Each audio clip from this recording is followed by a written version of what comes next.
Harmoni hak dan kewajiban negara dan warga negara.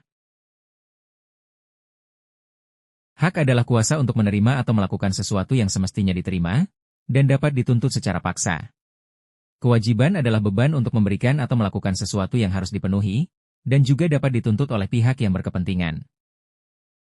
Contoh, hak adalah setiap warga negara berhak mendapatkan pekerjaan dan penghidupan yang layak.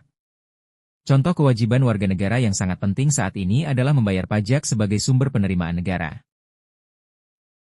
Sumber historis. Secara historis perjuangan menegakkan HAM terjadi di dunia barat, Eropa, adalah John Locke, yang pertama kali merumuskan adanya hak alamiah, yaitu hak atas hidup, hak kebebasan, dan hak milik.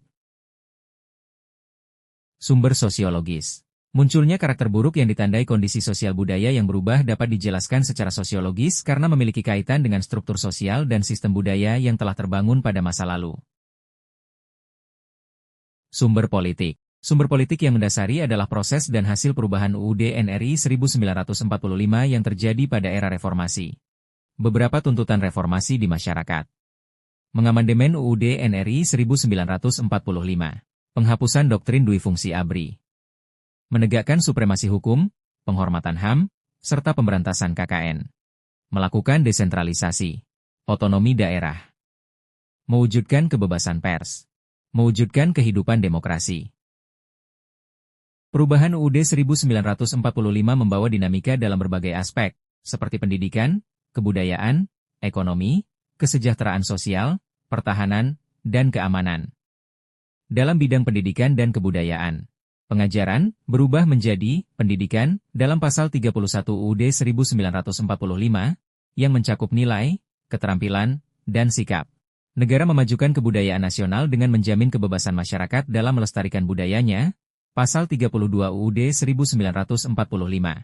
Dalam bidang perekonomian dan kesejahteraan sosial, pasal 33 diperluas menjadi 5 ayat untuk memperkuat prinsip keberlanjutan dan asas kekeluargaan dalam ekonomi. Pasal 34 mengatur peran negara dalam kesejahteraan sosial, termasuk jaminan sosial dan layanan kesehatan. Dalam bidang pertahanan dan keamanan, Pasal 30 mengatur tentang sistem pertahanan dan keamanan rakyat semesta, Sishan Kamrata, yang melibatkan rakyat sebagai komponen pendukung. Setelah amandemen, UUD 1945 memiliki bab khusus tentang HAM, yang disesuaikan dengan nilai-nilai nasional dan tidak hanya mengatur hak, tetapi juga kewajiban warga negara.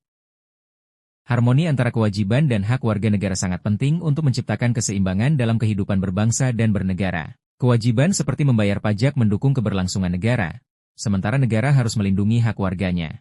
Ketidakseimbangan dapat menimbulkan ketidakpuasan sosial dan konflik. Selain itu, harmoni ini mendukung pembangunan demokrasi yang sehat, di mana warga negara yang sadar akan hak dan kewajibannya berpartisipasi aktif dalam pengambilan keputusan, memperkuat fondasi demokrasi, dan menciptakan masyarakat yang adil dan sejahtera. Hak dan kewajiban warga negara dalam UUD 1945.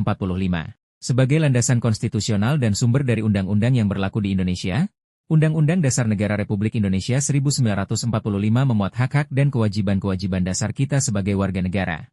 Berikut hak dan kewajiban warga negara berdasarkan UUD 1945. Hubungan bangsa, negara, dan warga negara. Bangsa, kelompok manusia dengan kesamaan sejarah, budaya, dan cita-cita.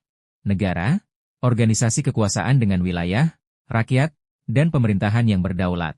Warga negara, anggota negara dengan hak dan kewajiban tertentu. Kewarganegaraan. Status, hubungan hukum antara individu dengan negara. Asas, ius sanguinis, kewarganegaraan berdasarkan keturunan. Ius soli, kewarganegaraan berdasarkan tempat kelahiran. Syarat, keturunan. Tempat kelahiran. Pernikahan. Naturalisasi. Terima kasih telah menyimak. Semoga bermanfaat.